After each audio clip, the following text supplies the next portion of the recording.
Who is destroying Himalayan states? आखिर Himalayan states में इस त्रासदी के लिए कौन जिम्मेवार है?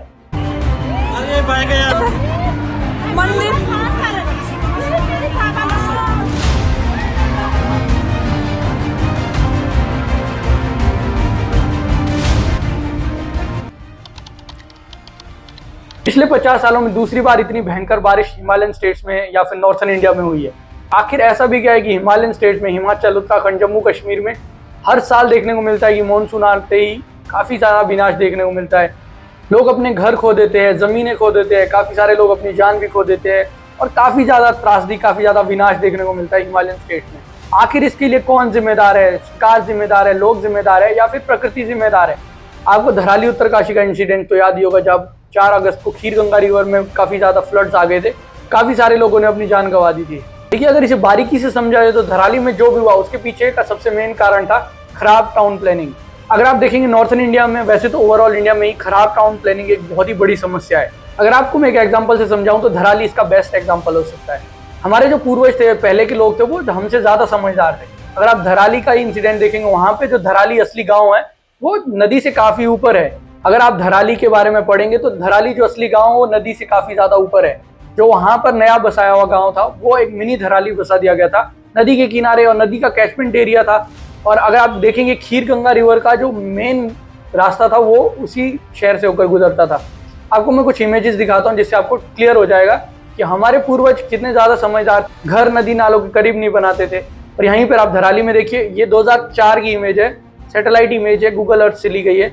यहाँ पर अगर आप देखेंगे 2004 में वहाँ पर कोई भी मकान नहीं था, एक भी मकान नहीं था। हालांकि लोगों के खेत वहाँ पर थे, लेकिन रिहायशी इलाका बहुत दूर था नदी से, क्योंकि हमारे जो पूर्वज थे उनको ये पता था कि नदियों नालों से रिहायशी इलाका दूर ही रखना चाहिए। देखिए, कहावत भी है कि नदी अपना रास्ता कभी नहीं भूलती है। शायद बढ़ती हुई टेक्नोलॉजी, बढ़ती डेवलपमेंट के साथ लोग ये बात भूल रहे हैं कि नदी अपना रास्ता कभी भी नहीं भूलती है, और धराली में भी यही हुआ।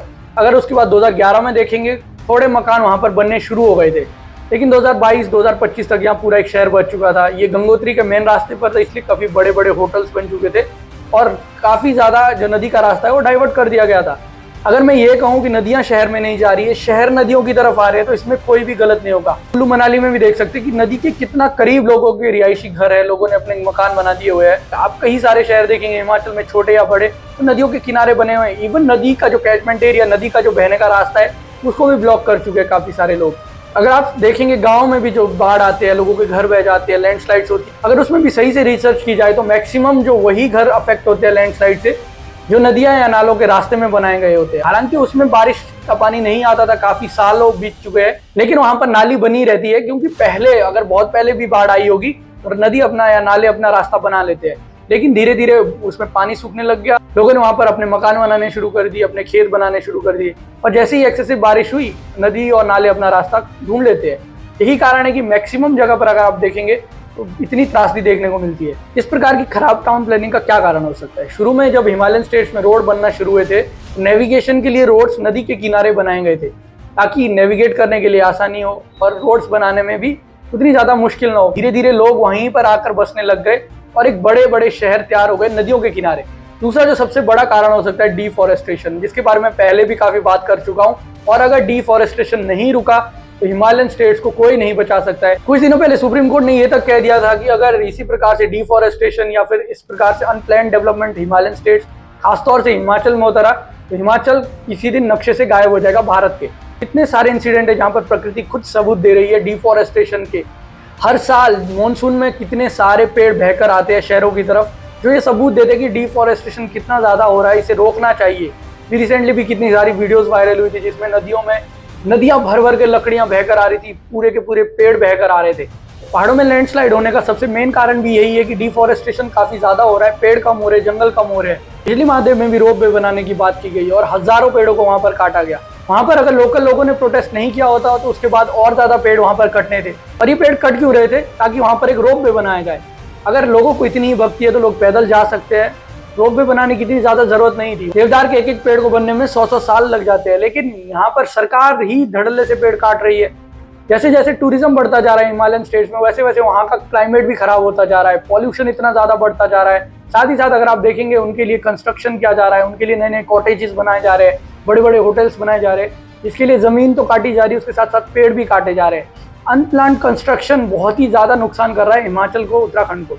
वो चाहे बड़े बड़े होटल्स हो या फिर छोटे छोटे होम स्टेज हो या फिर छोटे होटल्स हो, काफ़ी ज़्यादा कंस्ट्रक्शन हो रहा है। धीरे धीरे जो कंस्ट्रक्शन हिमालयन स्टेट में वो इतना ज़्यादा बढ़ रहा है कि वहाँ की जो कैपेसिटी है एक्सेसिव कंस्ट्रक्शन को, लोड को होल्ड करने की, वो कम होती जा रही है। वैसे ही हिमालयाज को अगर आप देखेंगे, यहाँ काफ़ी यंग माउंटेन है, इस वजह से यहाँ की जो कैपेसिटी है वो बहुत कम है वजन को होल्ड करने की। इसी वजह से यहाँ लैंडस्लाइड भी ज़्यादा होते हैं, क्योंकि काफ़ी यंग माउंटेन है एज कम्पेयर टू जो भारत में बाकी माउंटेन है जैसे अरावलीज वगैरह है, वो काफ़ी ज़्यादा पुरानी है। हिमालयाज में इतना अनप्लान्ड कंस्ट्रक्शन हो रहा है कि जिस वजह से इतना ज़्यादा नुकसान हो रहा है। वहीं दूसरी तरफ अगर चाइना के हिली एरियाज में देखेंगे, एक प्लानिंग के थ्रू कंस्ट्रक्शन किया जाता है। पहले एक रोड मैप तैयार किया जाता है कि किस प्रकार से कंस्ट्रक्शन हो, वहां पर ही पहले चेक किया जाता है जिन हिली एरियाज में, जिन पहाड़ियों पर ये कंस्ट्रक्शन हो रहा है, वो पहाड़ियां इस कंस्ट्रक्शन के लिए कैपेबल है भी या नहीं। अगर नहीं भी है तो उसे कैसे मिटिगेट किया जा सकता है। लैंडस्लाइड को रोकने के लिए काफी अच्छी इनोवेशन किए गए हैं। वहीं दूसरी तरफ हमारे देश में 4 लेन्स तो बना दिए गए हैं, लेकिन लैंडस्लाइड्स को कैसे रोका जाएगा उसके लिए कोई प्लानिंग नहीं की गई है। हमारे देश में फ्लड्स को रोकना मुश्किल हो जा रहा है। जापान सुनामी को रोकने की कोशिश कर रहा है कि बड़ी बड़ी दीवारें बना दी गई है समुद्र के किनारे, ताकि सुनामी से जो भी इम्पैक्ट वहाँ पर हो रहा है उसे कम कर दिया जाए। सुनामी को रोकने के लिए पहले दीवारें बनाई जा रही है, उसके बाद वहाँ पर पत्थर रखे जा रहे हैं, उसके पीछे पेड़, बड़े बड़े पेड़ लगाए जा रहे हैं, ताकि जो सुनामी का इम्पैक्ट है शहरों की तरफ वो कम हो जाए। यही इसी प्रकार की कुछ टेक्निक्स हमारे देश में भी इस्तेमाल की जा सकती है। खासतौर से नदियों के किनारे गवर्नमेंट अगर एफिशिएंसी दिखाए तो दूसरे देशों के साथ कोलैबोरेट करके काफ़ी अच्छी अच्छी टेक्निक्स हमारे देश में भी लाई जा सकती है। जो भी हिमालयन स्टेट्स में नदियाँ इतना प्रकोप दिखा रही है, उसके पीछे एक्सेसिव रेन तो एक बहुत कारण है ही। इलीगल सैंड माइनिंग भी एक बहुत बड़ा कारण है। और आप देखेंगे पहले नदियों के किनारे बड़े बड़े पत्थर हुआ करते थे, रेत हुआ करती थी, जिसके कारण जो मिट्टी है वो काफ़ी पीछे रहती थी और मिट्टी को काटना आसान नहीं होता था पानी के लिए। नदी के किनारे से रेत उठा दी जा रही है, पत्थर उठा दिए जा रहे हैं, जिस कारण बहुत आसान बन जा रहा है नदी को मिट्टी को काटने के लिए। पेड़ पौधे तो नदी के किनारे बिल्कुल भी नहीं है। देखिए अभी मानसून चल रहा है, अभी तो सब इसके बारे में बात करेगी, क्या करना चाहिए, कैसे इसे कम कर दे। असली समय आएगा जब बारिश का पानी कम हो जाए, नदियों का जल स्तर कम हो जाए, तब इस पर एक्शन लेने की जरूरत है। हमारे देश की सरकार को चाहिए कि चाइना और जापान जैसी कंट्रीज जो एडवांस टेक्नोलॉजी का इस्तेमाल करती है फ्लड को रोकने के लिए, नदियों के बहाव को सीमित करने के लिए, उनके साथ कोलैबोरेट करके काफ़ी अच्छी अच्छी टेक्निक्स वहाँ से आ सकती है। गवर्नमेंट की पॉलिसीज यहाँ पर बहुत ज़्यादा इफेक्टिव होगी। अगर आप डिफॉरेस्टेशन देखें, इलीगल सैंड माइनिंग देखें, साथ ही साथ अच्छी टाउन प्लानिंग भी इस प्रकार के डेवस्टेशन को कम कर सकती है।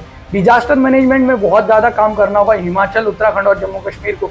जिस प्रकार से यहाँ पर काफ़ी ज़्यादा नुकसान हर साल देखने को मिल रहा है, लगातार तीसरा या चौथा साल हो गया है कि यहाँ पर काफ़ी ज़्यादा नुकसान नदियों के कारण, मानसून के कारण देखने को मिल रहा है। नदियों के किनारे रेत अगर वहाँ पर पड़ी रहेगी या फिर बड़े बड़े पत्थर वहाँ पर पड़े रहेंगे, नदियों के किनारे ज़्यादा से ज़्यादा पेड़ लगाए जाए ताकि लैंडस्लाइड्स कम हो, मड स्लाइड्स कम हो, और एक अच्छी टाउन प्लानिंग का इस्तेमाल किया जाए। नदियों के किनारे इलीगली जो भी लोग रह रहे हैं, जो भी रिहायशी लोग हैं, नदियों के किनारे जो बसे हुए हैं अनप्लान टाउन प्लानिंग की वजह से, उनको वहाँ से हटाए। और अनप्लान डेवलपमेंट जो हो रहा है हिमालयन स्टेट्स में, उसे रोकना बहुत ज़्यादा ज़रूरी है। जैसे जैसे पॉपुलेशन भी बढ़ती जाएगी और डेवलपमेंट भी बढ़ता जाएगा। देखिए पिछले साल भी काफ़ी ज़्यादा नुकसान हो गया था, काफ़ी ज़्यादा रोड्स टूट गई थी। उसके बाद क्या गया, उन रोडों को दोबारा से हल्का सा ठीक कर दिया गया और दूसरी साल फिर वही डेवस्टेशन देखने को मिला हिमालयन स्टेट्स में। हिमालयन स्टेट्स को बचाने में लोगों का भी काफ़ी ज़्यादा योगदान हो सकता है। लोग इलीगल डिफॉरेस्टेशन के खिलाफ आवाज़ उठाए। हर बार प्रकृति को या सरकार को दोष देने से अच्छा है कि लोग अब खुद में भी सुधार करने की कोशिश करें। देखिए लोग हमारे देश में नदियों को किस प्रकार से ट्रीट कर रहे हैं, किस प्रकार से पॉल्यूट कर रहे हैं। अगर आप ये देखना चाहते हैं तो आप ये वीडियो देख सकते हैं।